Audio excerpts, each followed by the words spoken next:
Saya di sini akan menjelaskan 7 hubungan tradisi komunikasi. Yang pertama ada tradisi fenomenologi. Di sini saya mengambil fenomena berita yang ada di sosial media yang merupakan bagian dari kelompok teori media.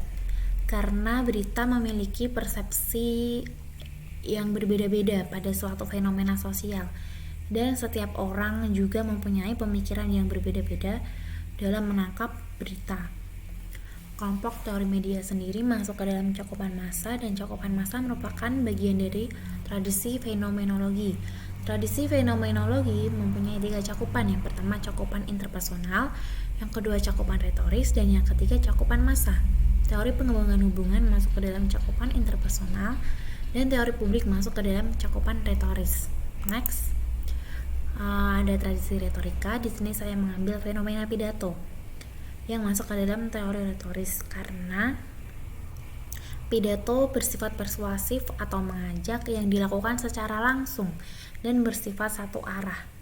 Teori retoris ini masuk ke dalam kelompok teori publik, dan kelompok teori publik masuk ke dalam cakupan komunikasi publik. Cakupan komunikasi publik ini merupakan bagian dari tradisi retorika.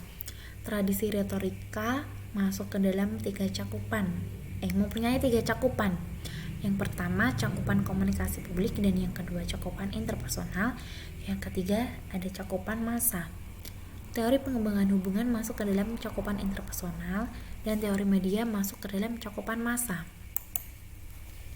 Yang ketiga ada tradisi semiotik. Di sini saya mengambil fenomena bahasa nonverbal yang masuk ke dalam teori interaksi simbolis. Karena bahasa nonverbal itu memberikan simbol atau tanda pada saat komunikasi berlangsung. Contohnya nih, saya bertanya kepada teman saya, masakan gue enak nggak? Terus teman saya jawabnya cuma ngacungin jempolnya aja. Teori interaksi simbolis ini masuk ke dalam kelompok teori pengembangan hubungan, dan kelompok teori pengembangan hubungan masuk ke dalam cakupan interpersonal.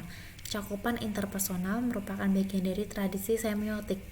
Tradisi semiotik mempunyai 4 cakupan. Yang pertama ada cakupan interpersonal, yang kedua ada cakupan komunikasi massa, yang ketiga ada cakupan komunikasi intrapersonal, dan yang keempat ada cakupan budaya.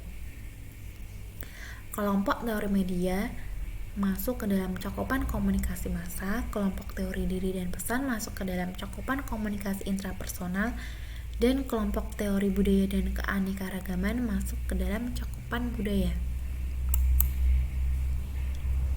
Yang keempat ada tradisi sibernetika. Di sini saya mengambil fenomena konten mukbang yang masuk ke dalam teori ekologi media, karena berhubungan dengan konten media dan dapat mempengaruhi khalayak. Contohnya nih, saya buat konten mukbang di YouTube, terus ada banyak orang yang menonton. Secara tidak langsung saya juga mempengaruhi penonton untuk melakukan apa yang saya lakukan. Teori ekologi media masuk ke dalam kelompok teori media. Kelompok teori media masuk ke dalam cakupan massa, dan cakupan massa merupakan bagian dari tradisi sibernetika.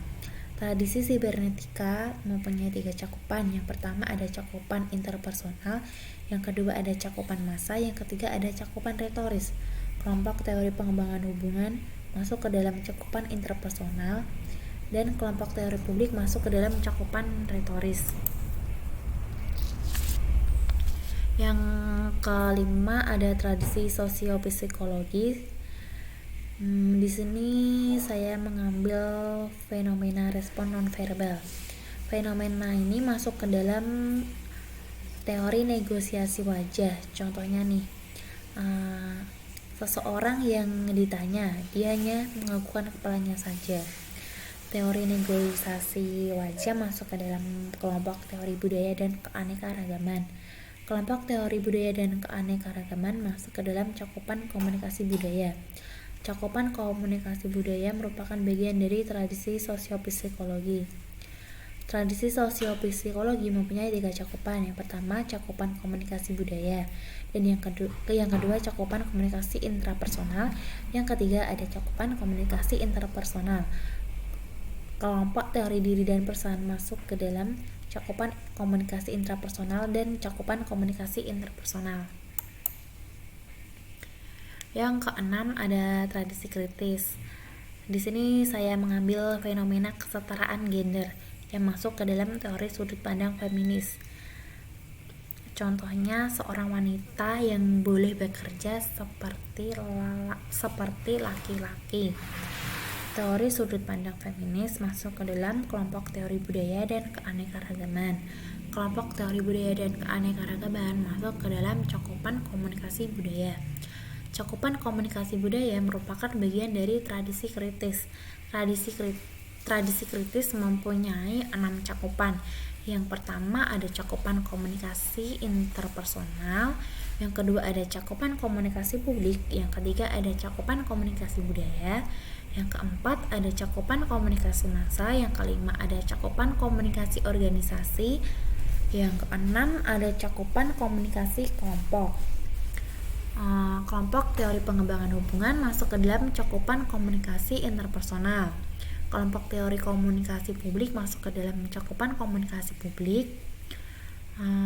Kelompok teori media masuk ke dalam cakupan komunikasi massa.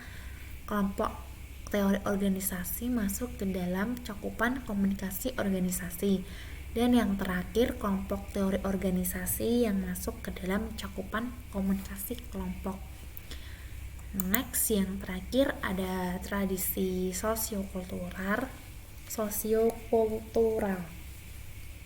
Di sini saya mengambil fenomena stereotip kebudayaan yang masuk ke dalam teori akomodasi komunikasi. Contohnya, ada seseorang dari contohnya orang dari Pulau Sumatera mempunyai nada bicara yang tinggi seperti sedang marah-marah, padahal itu merupakan logat bicara mereka yang memang seperti itu.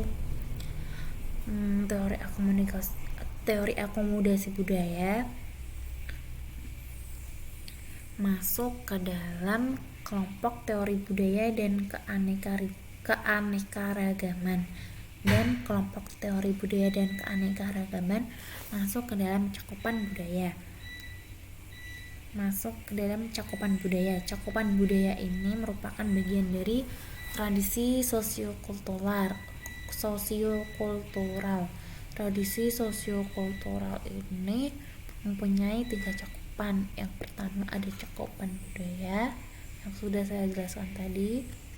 Yang kedua ada cakupan organisasi, yang ketiga ada cakupan interpersonal. Kelompok teori organisasi masuk ke dalam cakupan organisasi. Kelompok teori pengembangan hubungan dan kelompok teori diri dan pesan masuk ke dalam cakupan interpersonal. Sekian yang dapat saya jelaskan.